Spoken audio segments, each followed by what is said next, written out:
Hello, today we will recap a horror thriller movie, in which a beautiful girl lures men to clap her, but murders them to satisfy her cravings. Spoilers ahead, watch out and enjoy. The movie begins with Needy, our main character, locked up in prison. Then, it takes us back in time to see how she ended up there. Back in those days, Needy was a high school student and had a strong bond with her best friend, Jennifer. Jennifer, who was always more adventurous, invites Needy to join her at a live concert. The band performing is called Low Shoulder, and Jennifer is especially interested in their charismatic member named Nikolai, whom she finds very attractive. After thinking it over, Needy agrees to go to the concert with Jennifer, even though she has some doubts. As the evening approaches, Needy gets ready for the night out with her loving boyfriend, Chip. When Jennifer arrives to pick up Needy, they say goodbye to Chip and head to the concert together. As they step into the lively party where Low Shoulder is about to perform, the atmosphere is electric. Jennifer is immediately drawn to Nikolai and confidently introduces herself, offering to get him a drink. Meanwhile, Needy overhears a disturbing conversation. She listens as Nikolai speaks in hushed tones to one of his bandmates, assuming that Jennifer is a virgin. Worried about Jennifer's well-being, Needy confronts Nikolai strongly, warning him to stay away from her friend. However, when Needy tries to share her concerns with Jennifer, she simply dismisses her without much thought. Their conversation is cut short as the band begins their performance, and the night takes a turn that will profoundly impact their lives. Suddenly, in the midst of the pounding music and lively crowd, a fire breaks out at the concert venue. Strangely, the members of Low Shoulder seem unfazed and continue to perform. Panic spreads among the audience as they scramble to find the exits, causing a chaotic stampede with people trampling each other in their haste to escape. Others are trapped by the growing flames. Amidst the chaos, Needy manages to guide a frightened Jennifer to safety, finding an escape route through a restroom window. Once outside, Needy tries to comfort Jennifer, whose shock is evident on her face. Before they can fully recover, Nikolai appears abruptly. Without giving Jennifer any time to react, he forces her to drink a gulp of whiskey and quickly leads her away. Needy desperately begs Jennifer not to go with him, but Jennifer assures her friend that she'll be alright. Distraught and feeling isolated, Needy rushes home and calls her boyfriend, Chip. She hurriedly explains the horrifying events of the night, her voice trembling. Chip does his best to reassure her and tells Needy not to worry about Jennifer. Unexpectedly, the doorbell rings, startling Needy during her conversation. She goes to answer it but finds no one at the door. As she turns to head back upstairs, strange noises emanate from the kitchen. Curious, she investigates and discovers a leaking sink, which she promptly turns off. But as she straightens up, she receives the shock of her life. There stands Jennifer, her clothes soaked in blood, wearing a disturbing grin across her face.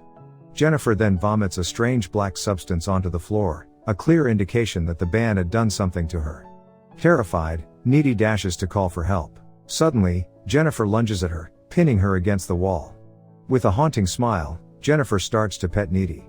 Before Needy can react, Jennifer leans in to bite her neck, leaving a mark that sends shivers down her spine. And just as quickly as she arrived, Jennifer leaves, disappearing into the night. The day after this harrowing night, Needy finds herself lost in thoughts, haunted by the terrifying image of Jennifer's bloody face. Unexpectedly, Jennifer approaches her, looking as normal as ever. She doesn't show any signs of remembering the chilling scene she created in Needy's house the previous night. When school ends for the day, Needy attempts to share the disturbing events with her boyfriend, describing Jennifer's strange actions. However, he brushes it all off, finding it too strange to believe. Meanwhile, Jennifer spots her schoolmate Jonas in another part of the school, visibly mourning the loss of his best friend in the fire. Jennifer approaches him, and her charm draws him away from his grief and into the woods. As they start to kiss, the woods become eerily alive with a host of animals gathering around them, watching in silent anticipation.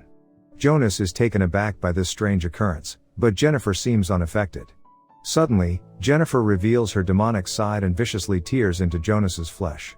Back at home, Needy is in the kitchen, and the news report announces that Low Shoulder, the band she and Jennifer saw the night before, has somehow surged in popularity after the fire incident. In the meantime, the grim discovery of Jonas's mutilated body in the woods sends shockwaves through the town. As the police rush to the scene, Jennifer is spotted nearby, swimming naked in the lake.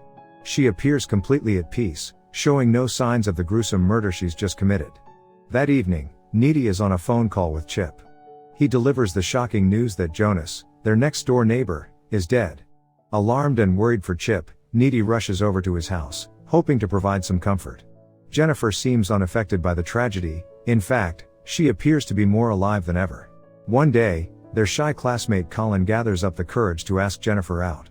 She initially turns him down, but after Needy voices her opinion that Colin is a nice guy, Jennifer changes her mind and invites him over to her house that night. As the evening unfolds, Needy and Chip share an intimate moment together. Meanwhile, Colin drives to the address Jennifer texted him. Despite his reservations, he enters inside, only to find Jennifer there, her gaze eerily fixed on him. As she starts to seduce him, her eyes unnervingly change color, hinting at a sinister transformation. Overcome with fear, Colin tries to flee, but Jennifer attacks him, consuming his flesh in a savage and horrifying display. At that very moment, Needy is jolted awake by a terrifying nightmare. Feeling scared and anxious, she quickly leaves Chip's house. Needy returns to her bedroom, hoping to find comfort in sleep. However, to her surprise, she finds Jennifer sitting there, strangely relaxed. Jennifer leans in to kiss Needy, but she pulls away, startled, and demands an explanation for the bizarre happenings. In response, Jennifer begins to narrate the horrifying tale of the night she disappeared with Nikolai and his band.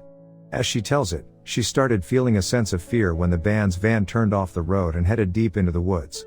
Fearing they might take advantage of her, she lied, insisting that she was a virgin, inexperienced, and naive about sexual matters. However, her pleas fell on deaf ears.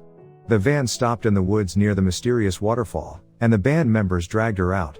In Jennifer's chilling tale, they all planned to perform a satanic ritual, believing it would bring them fame.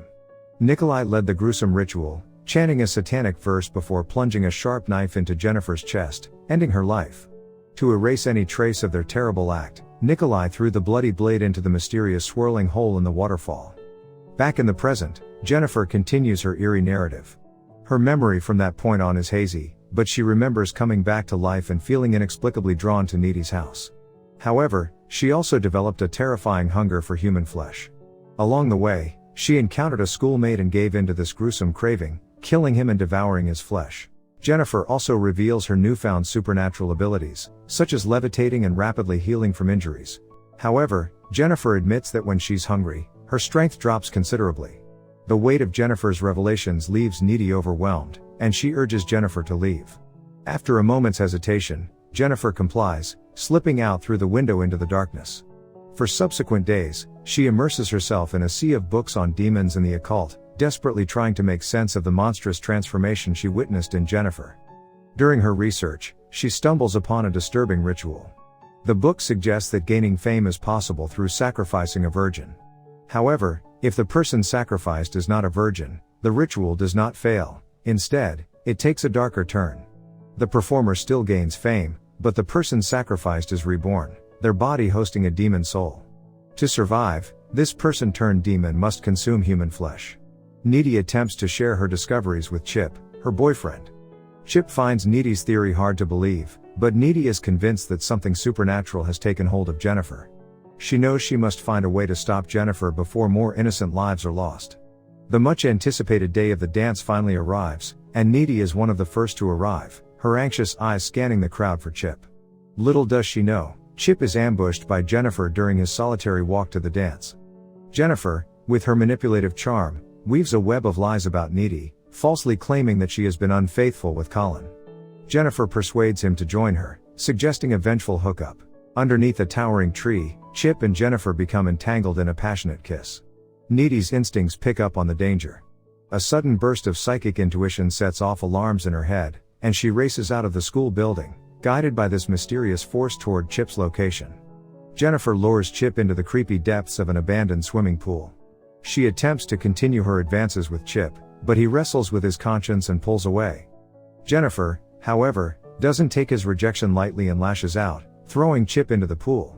Just as Jennifer starts her savage assault, Needy crashes onto the scene.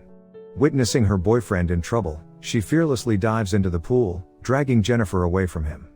Quick on his feet, Chip tosses Needy a can of pepper spray, which she promptly unleashes on Jennifer. Enraged, Jennifer throws up the creepy black substance and starts levitating over the water. Needy seizes this distraction to help Chip climb out of the pool. Facing Jennifer, Needy demands an explanation as to why she targeted Chip. Jennifer, however, shrugs off her question with cold neglect. As Jennifer moves menacingly closer, Chip summons the last of his strength and stabs her with a metal bar. He then collapses to the ground, weakened by his wounds. Oddly, Jennifer pulls the bar out from her gut and strolls away, leaving Needy with the dying Chip. In the aftermath of the tragic incident, Jennifer retreats to her home, only to be ambushed by a grieving Needy, who crashes through the window, blaming Jennifer for Chip's death. Needy launches into an attack, and Jennifer retaliates by sinking her teeth into Needy's throat. They find themselves levitating above Jennifer's bed, caught in a fierce tussle. The battle finally ends when Needy lands a fatal strike, stabbing Jennifer in the heart. Suddenly drawn by the noise, Jennifer's mom rushes into the room. She witnesses Needy over her lifeless daughter, a sight that sets the stage for Needy's forthcoming time behind bars. Fast forward to the present day, Needy discovers an unexpected side effect from Jennifer's fatal bite. She now possesses a slice of Jennifer's dark powers. Using her newfound ability to float above the ground, Needy stages a daring escape from her prison. She then heads to the concert of Low Shoulder, the band whose selfish deeds set the town on a path of tragedy.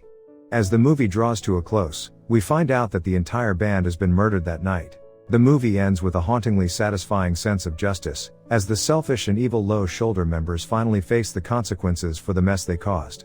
Their actions disrupted countless lives and resulted in tragic losses, but now they have received the justice they deserve.